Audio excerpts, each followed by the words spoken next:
नमस्कार दोस्तों, स्वागत है आपका अपने YouTube चैनल पर जिसका नाम है GTT-EDU।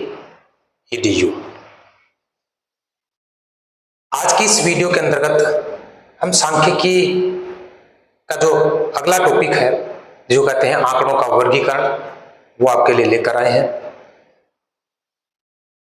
इससे पहले हमने समंक क्या है,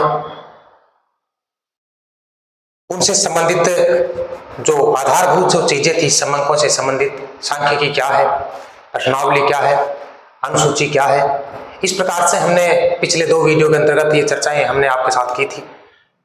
काफी उपयोगी चर्चाएं जो है ये आपके लिए है।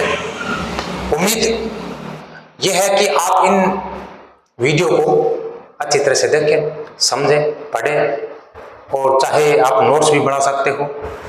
बहुत ही अच्छा कंटेंट जो है यहाँ से आपको मिलने वाला है। तो आज का जो अपना वीडियो है वो है आंकड़ों का वर्गीकरण, या यूं भी कह सकते हैं समंकों का वर्गीकरण, क्लासिफिकेशन ऑफ डाटाज। ठीक है, तो ये है आपका अपना टॉपिक। आज का टॉपिक का नाम है आंकड़ों का वर्गीकरण। ये जो टॉपिक है इसकी चर्चा जो है हम आपके साथ आज करेंगे। ठीक है भाई, अब इसके अंदर क्या, देखो आंकड़े क्या होते हैं, समंक क्या होते हैं, मैंने आपको बता दिया कि जिनके अंदर 3 विशेषताएं होनी चाहिए। कौन कौन सी विशेषताएं बताई थी भाई, वो विशेषताएं आपको कमेंट में बतानी है कि समंक क्या है। समंक वो तथ्य होंगे जिनके अंदर निम्न 3 विशेषताएं होंगी। ये मैंने आपको शुरुआत में पहले वीडियो में बताया था, तो आपको केवल इसके अंदर कमेंट में बताना है कि समंक है उनके अंदर कौन कौन सी 3 विशेषताएं होती है। ठीक है, अब बात करते हैं आगे। देखो भाई, सांख्यिकी में समंकों को विभिन्न वर्गों में बांटने की क्रिया को क्या कहा जाएगा, वर्गीकरण।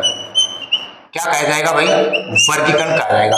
तो ये अर्थ किसका है, ये अर्थ है वर्गीकरण का, ये क्लासिफिकेशन का अर्थ है, यानी वर्गीकरण का अर्थ है।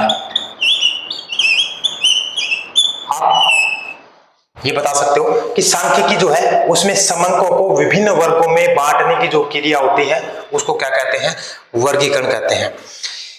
विभिन्न वर्गों में बांटने की क्रिया को, समंकों को विभिन्न वर्गों में बांटने की क्रिया को क्या कहते हैं, वर्गीकरण कहते हैं। ठीक है भाई, पहला क्लियर हुआ सबको, ये वर्गीकरण का अर्थ हो गया, वर्गीकरण किसे कहते हैं। ठीक है, आगे करते हैं। अब नंबर 2 है वर्गीकृत आंकड़ों को संक्षिप्त, संक्षिप्त का मतलब होता है सारांश के रूप में, छोटे रूप में, सार के रूप में, और सुव्यवस्थित मतलब यह है क्रमबद्ध रूप में, सुव्यवस्थित क्रमबद्ध होने चाहिए, डिसऑर्डर नहीं होना चाहिए, ऑर्डर के अनुसार होना चाहिए। सारणियों के रूप में लिखने की जो क्रिया है या सारणियों के रूप में प्रस्तुत करने की जो क्रिया है उसको क्या कहते हैं, सारणियन। भाई ये जो प्रश्न है सारणियन का और वर्गीकरण का बहुत बार कंपटीशन एग्जाम में पूछा गया है कि सारणियन क्या है, वर्गीकरण क्या है। मोस्ट है भाई ये वर्गीकृत आंकड़े, मतलब पहले क्या करना है, आपको आंकड़ों का वर्गीकरण करना है और वर्गीकरण करने के बाद उन आंकड़ों को संक्षिप्त और व्यवस्थित रूप से यदि आप सारणी में प्रस्तुत कर देते हो, वर्गीकृत किए गए आंकड़ों को आप संक्षिप्त या सार रूप में और व्यवस्थित रूप में यदि सारणी के अंदर प्रस्तुत कर देते हो तो उस क्रिया को क्या कहेंगे, सारणीयन। इसका मतलब क्या हो गया, वर्गीकरण जो है वो सारणीयन से पहले की क्रिया है। यूं भी कह सकते हैं कि सारणीयन जो है वो वर्गीकरण के बाद होता है। ये प्रश्न पूछा कई बार, चेक कर लेना आप यदि कंपटीशन एग्जाम आपने दिया हो तो। वर्गीकृत आंकड़े जो है उनको संक्षिप्त लिखो और सुव्यवस्थित करके क्या करना है, सारणी में प्रदर्शित करना है। तो ये जो प्रदर्शित करने की जो क्रिया है आंकड़ों को, वो क्या कहलाएगा, सारणीयन। ठीक है भाई, अब बात करते हैं आंकड़ों का प्रस्तुतिकरण। ये भी मैंने बताया भी आपको, समंक जो है उनको प्रस्तुत करने की जो क्रिया है, जो स्टेप है, उसमें एक है आंकड़ों का प्रस्तुतिकरण। तो आंकड़ों के प्रस्तुतिकरण में 2 चीजें होती हैं। क्या चीजें होती है भाई, ये वहां पर भी मोस्ट बताया था, यहां पर भी मोस्ट बता रहा हूं। आंकड़ों के प्रस्तुतिकरण में पहले क्या किया जाएगा, आंकड़ों का वर्गीकरण किया जाएगा और वर्गीकरण करने के बाद क्या किया जाएगा, उन आंकड़ों का सारणीयन किया जाएगा। प्रस्तुतिकरण में ही दोनों क्रिया हैं, कौन सी, वर्गीकरण की और सारणियन की। सारणियन की और वर्गीकरण की जो क्रिया है दोनों किसमें है? प्रस्तुतीकरण में है। ठीक है भाई, तो ये हो गया, ये भी मोस्ट है। अब बात करते हैं ये, तो ये बात तो पहले आ चुकी है। वर्गीकरण सारणियन से पहले की क्रिया है, मतलब पहले कौन होगा? पहले वर्गीकरण होगा, उसके बाद क्या करेंगे? सारणियन। तो भी यहां से कई बार ये प्रश्न भी पूछा गया है, वर्गीकरण है सारणियन से पहले की क्रिया, सारणी के साथ की जाने वाली क्रिया, सारणी के बाद की जाने वाली क्रिया।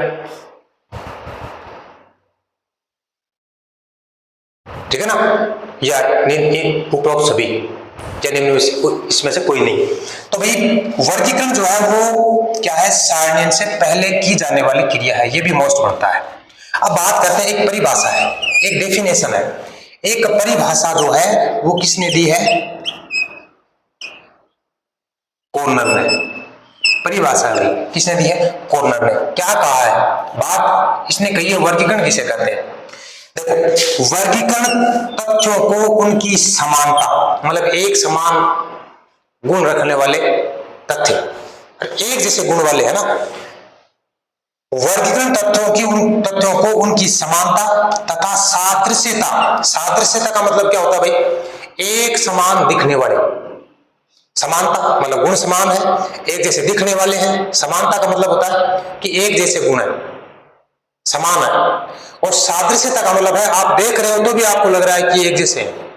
सादृश्यता मतलब देखने पर भी आपको पता ये चल रहा है कि ये क्या है? एक जैसे हैं। तो सादृश्यता के अनुसार समूहों में या वर्गों में विभाजित करने की क्रिया को क्या कहते हैं?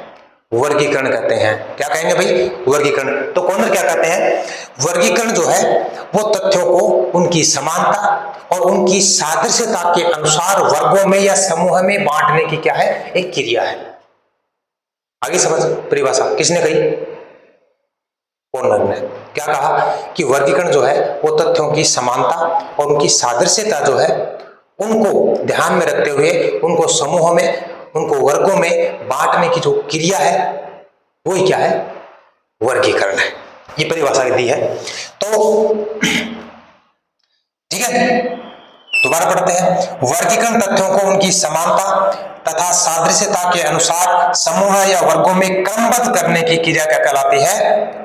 वर्गीकरण कहलाती है। अब देखो इसमें क्या है, आगे क्या आता है? और इसमें व्यक्तिगत इकाइयों की विविधता, मतलब पर्सनल रूप से क्या होती है?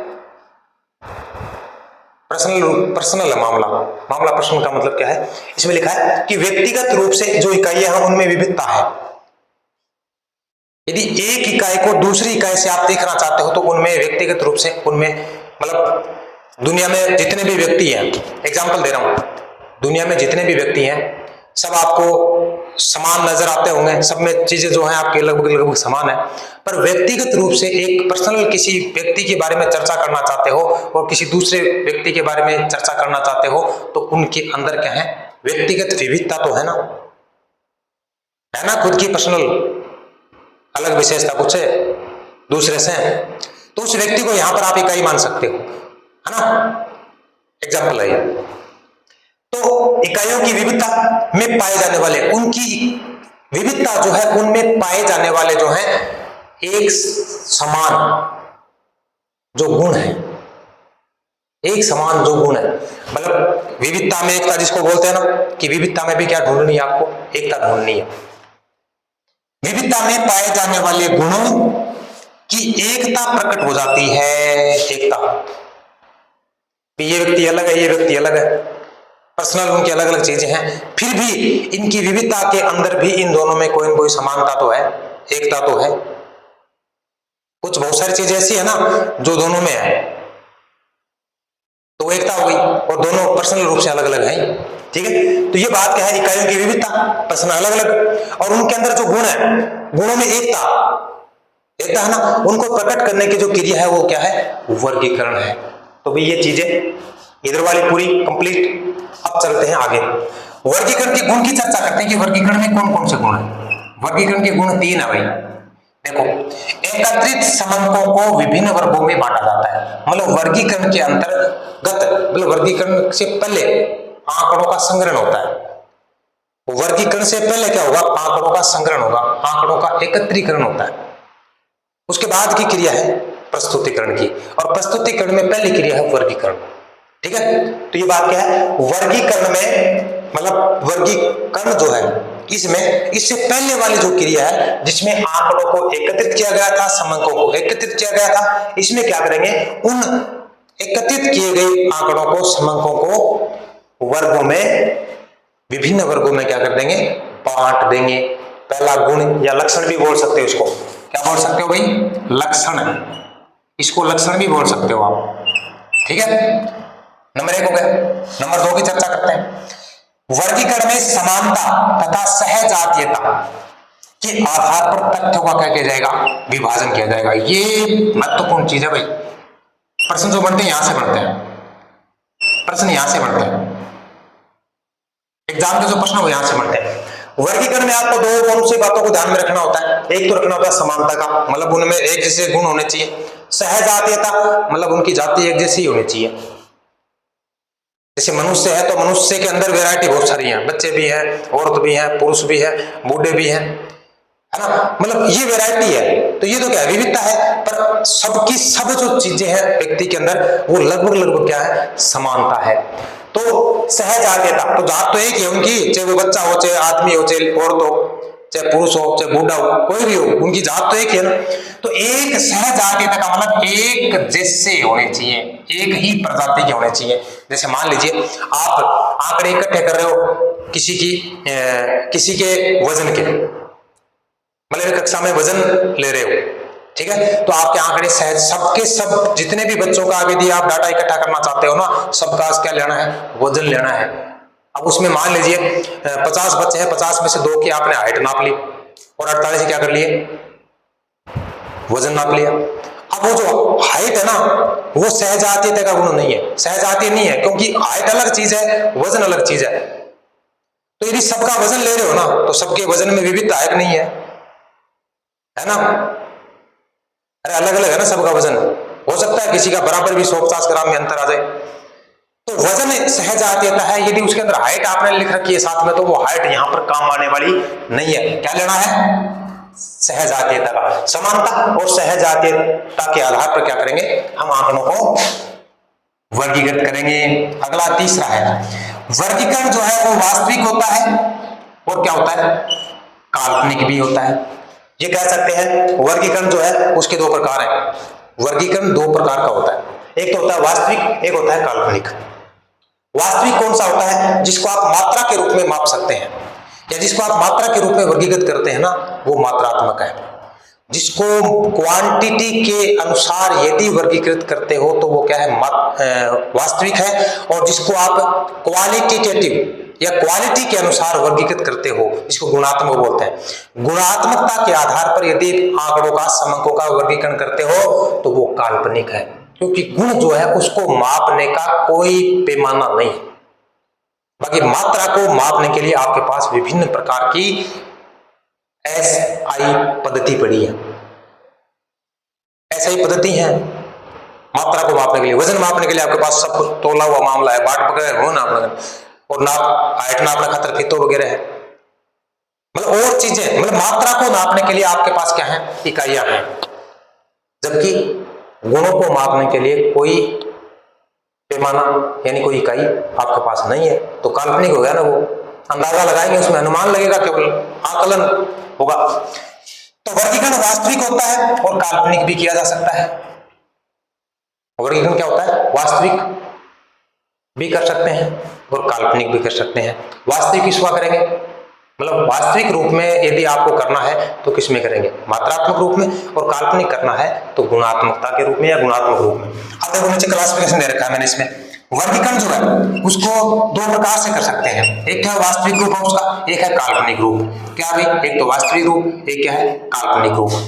वास्तविक रूप जो है वो क्या होता है, मात्रात्मक होता है। वास्तविक रूप क्या होता है, मात्रात्मक होता है, मतलब मात्रा में समझ गए हो ना, क्वांटिटी। और काल्पनिक है वो उसका क्या होता है, गुणात्मक रूप में। गुणात्मक रूप में यदि आप वर्गीकृत कर रहे हो आंकड़ों, समंकों को, आंकड़ों को, तो वो क्या हो गया, काल्पनिक। और मात्रा के रूप में कर रहे हो वो क्या हो गया, वास्तविक। ठीक है, अब बात करते हैं आगे की। वर्गीकरण क्या करता है? सारणी को आधार प्रदान करता है, क्योंकि वर्गीकरण करने के बाद ही तो सारणी बनेगी ना, तो इसलिए क्या कह सकते हैं, वर्गीकरण जो है वो सारणी का आधार है। सारणियन जो है ना, सारणियन का वर्गीकरण क्या है? आधार है। वर्गीकरण सारणियन का आधार है, यूं भी कह सकते हैं वर्गीकरण सारणियन को आधार प्रस्तुत करता है। वर्गीकरण सारणियन को आधार प्रस्तुत करता है, तो ये बात होगी इसकी। ठीक है, अब है वर्गीकरण की विधियां। वर्गीकरण के मेथड कौन कौन से हैं? तो वर्गीकरण के मेथड है दो, कौन कौन से? एक तो है गुणात्मक, ये तो हो गया ना काल्पनिक वाला। एक हो गया संख्यात्मक, ये हो गया वास्तविक वाला। गुणात्मक को दूसरा नाम बोलते हैं, इसका नाम है वर्णात्मक। तो गुणात्मक या वर्णात्मक वर्गीकरण, और दूसरा क्या है, संख्यात्मक या अंकात्मक वर्गीकरण। यहां तक किसी भी बच्चे को कोई समस्या नजर आती हो तो भाई पूछ लेना, बंदा हाजिर है, बिल्कुल बताएंगे आपको। ठीक है, और यदि इसको उतारना चाहते हो तो आप उतारो।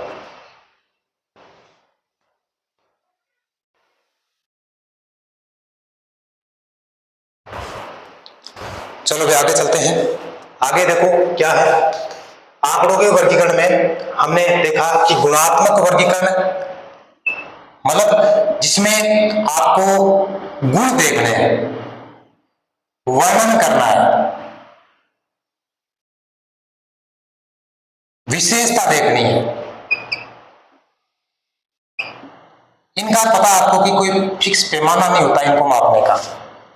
गुणात्मक वर्गीकरण में किस आंकड़ों का क्या देखना है, गुण देखना है। देखो क्या होता है, जब तथ्यों को वर्णनात्मक मतलब उनका वर्णन करना है। जैसे मान लीजिए किसी भी व्यक्ति की विशेषताओं की आपको चर्चा करनी है, तो क्या भी इसके बारे में आप वर्णन करें। जैसे महाराणा प्रताप है, उसकी वीरता का वर्णन करना है, तो भी उसकी वीरता को पैमाना तो कोई है नहीं नापने का।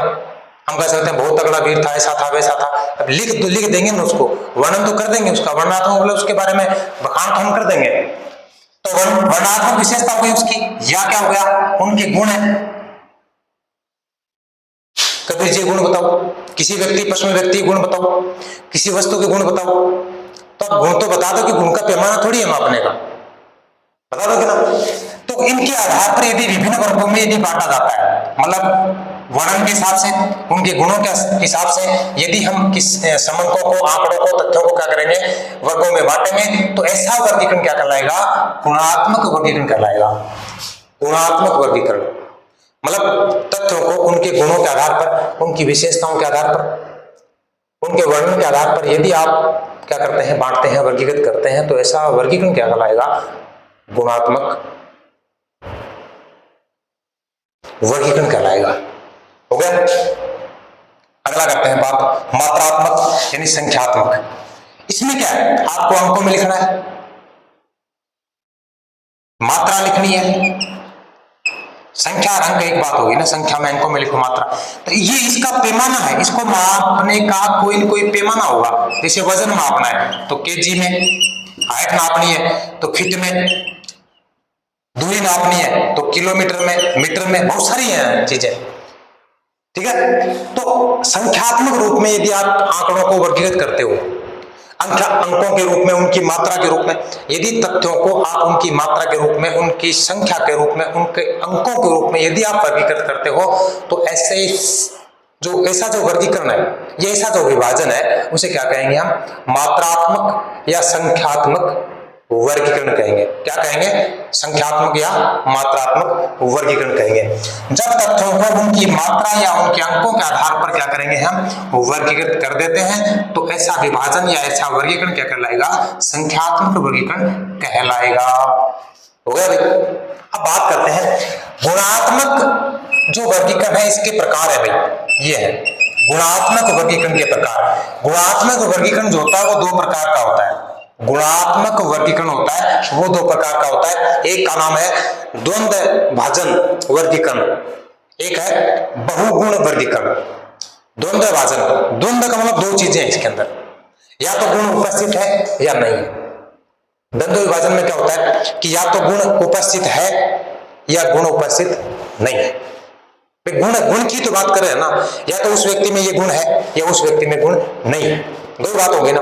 तो ऐसा विभाजन जिसमें केवल प्रेजेंट और एब्सेंट की बात है कि गुण है या नहीं है, गुण की उपस्थिति और अनुपस्थिति की जहां चर्चा है, वो विभाजन जो होगा उसके आधार पर जो हम विभाजन करते हैं वो द्वंद्व विभाजन होगा।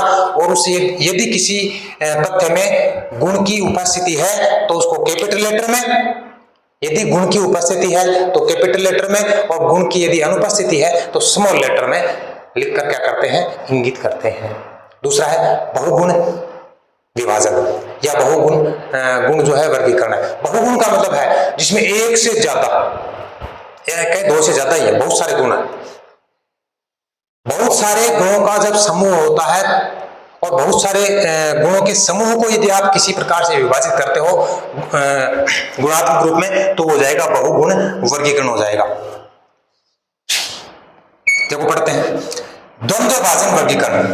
द्वंद्व विभाजन वर्गीकरण के अंदर क्या होता है, गुणों की उपस्थिति है या गुणों की क्या है, अनुपस्थिति है। दो ही बात है, या तो गुण प्रेजेंट है या तो इस व्यक्ति ये झूठ बोलता है या नहीं बोलता, दो ही बात है ना। यदि झूठ की बात कर रहे हो आप तो ये व्यक्ति झूठ बोलता है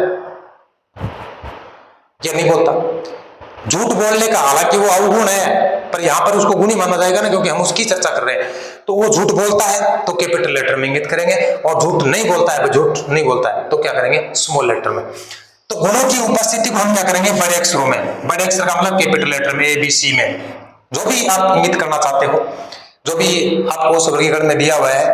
और यदि गुण क्या है, अनुपस्थित है, तो छोटे अक्षरों में, स्मॉल लेटर। हो गया मामला, ये द्वंद्व विभाजन है। दूसरा है बहुगुण वर्गीकरण। क्या है, बहुगुण वर्गीकरण। इसमें क्या होगा, एक से अधिक गुणों का समावेश होता है, मतलब इसके अंदर गुण जो होते हैं वो एक से ज्यादा, इसके अंदर तो एक ही है, इसके अंदर तो गुण एक ही है, गुण तो एक है ना इसमें। अरे द्वंद्व विभाजन में एक ही गुण है, अब द्वंद्व क्यों हो गया, या तो वो उसके अंदर है या नहीं है, तो दो ही तो बात होगी ना, वो गुण उसके अंदर है या नहीं है, एक गुण। और बहुगुण में क्या, बहुगुण है, बहु का मतलब बहुत सारा गुण है, बहुधा को जी की थे, हाँ बहुगुण है मतलब बहुत सारे गुण है, मतलब एक से ज्यादा गुणों का समावेश जिसमें है, और जिसमें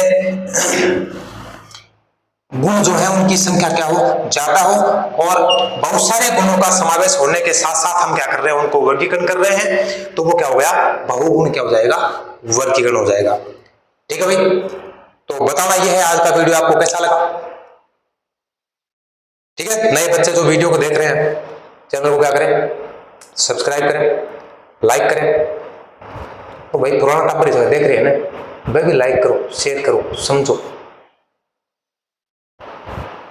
ठीक है ना, मिलते हैं अगले वीडियो में एक नए टॉपिक के साथ।